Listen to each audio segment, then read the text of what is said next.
नमस्कार दोस्तों, मैं शाहना परवीन हाजिर हूँ आपके सामने किस्सों की पोटली के अंतर्गत एक नई रचना लेकर। सुनते हैं आज की रचना। यह समीक्षा हमें भेजी है आदरणीय दिलीप भाटिया जी ने रावत भाटा राजस्थान से। किताब का नाम एहसास के पन्ने।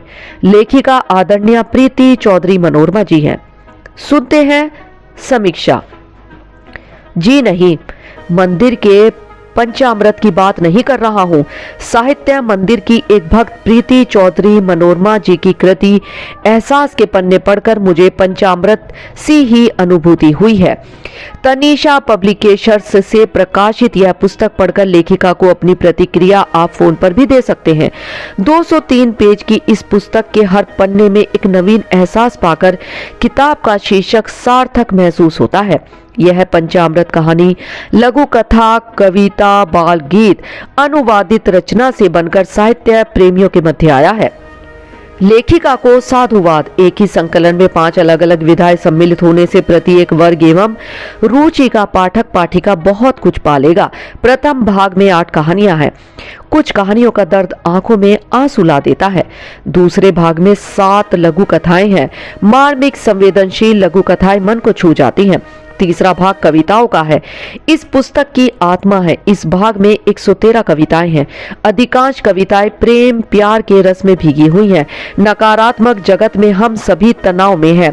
इन प्रेम प्यार से छलकती कविताओं को पढ़कर एक सुखद एहसास की अनुभूति होती है। विवाहितों को प्रेम पत्र स्मरण हो जाएंगे। प्रेम रस में भीगी हुई हर कविता प्रत्येक पाठक पाठिका को यह एहसास दिलाएगी कि प्रेम प्यार देने के लिए समय भी मिल सकता है एवं उम्र का तो कोई बंधन है ही नहीं। मशीन होते जा रहे हम सब प्रेमी प्रेमिका के रोल निभाने के लिए प्रेरित होंगे इन मधुर कविताओं को पढ़कर। एक ही विषय पर इतनी अधिक कविताएं लिखना लेखिका की प्रेम भक्ति का साक्षात प्रमाण है। चौथे भाग में 5 बाल गीत हैं। बच्चों के लिए बहुत कम लिखा जा रहा है। इतने बड़े संकलन में 5 बाल गीत बहुत कम लगते हैं एवं शायद ही बच्चों तक पहुंच पाएंगे। लेखिका अध्यापन कार्य से जुड़ी हुई हैं। कुछ अधिक संख्या में बाल गीत लिख प्रकाशित करवाकर अनेक बच्चों तक पहुंचा सकती हैं। बच्चों को जन्मदिन पर उपहार प्रदान करने के लिए लेखिका का बाल गीत का संग्रह सार्थक सदुपयोग हो सकता है। लेखिका इस सुझाव पर विचार कर सकती हैं। बच्चों को बाल गीत पढ़ने को मिलेंगे तो वीडियो मोबाइल का नशा मुक्ति अभियान हो ही जाएगा। अंतिम 5वें भाग में 5-6 रचनाएं हैं, वह भी केवल 2 रचनाकारों की।